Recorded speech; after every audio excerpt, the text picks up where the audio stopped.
ہم جو چیز اللہ تعالیٰ سے مانگتے ہیں نا، اللہ تعالیٰ کو پہلے سے ہی معلوم ہوتا ہے۔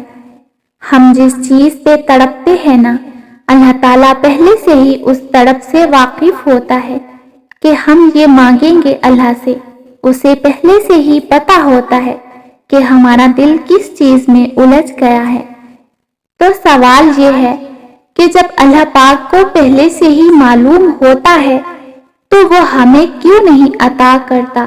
تو سنو، اسی لیے تو اس نے دعا بنائی، دعائیں مانگنے کے لیے ہمیں بنایا تاکہ ہم اس سے مانگیں، اس سے باتیں کرتے رہیں، اسے بلاتے رہیں، اس سے دور نہ ہو جائیں، اس کے قریب رہیں تاکہ وہ ہماری طرف متوجہ ہو سکے، ہم اس سے مانگیں۔ اور انہی باتوں میں وہ ہمارا الجھا ذہن اس چیز سے ہٹا دیتا ہے۔ اتنی محبت کرتا ہے اللہ ہم سے کہ ہمارے لیے ہی وہ ہمیں غم دکھاتا ہے اور ہمارے لیے ہی ہم سے محبت کرتا ہے۔ تھک جانا برا نہیں ہے، مایوس ہو جانا برا ہے، بہت برا۔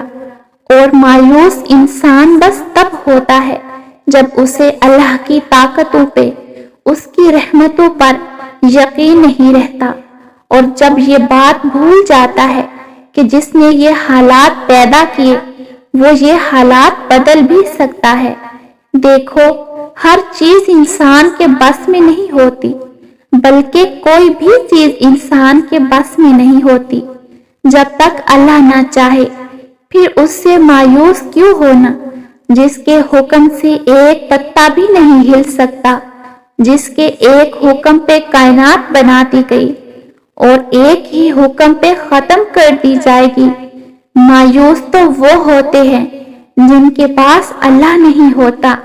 ہمارے پاس تو اللہ ہے نا، یعنی بادشاہوں کا بادشاہ، یعنی تمہارا آخری اور واحد مددگار۔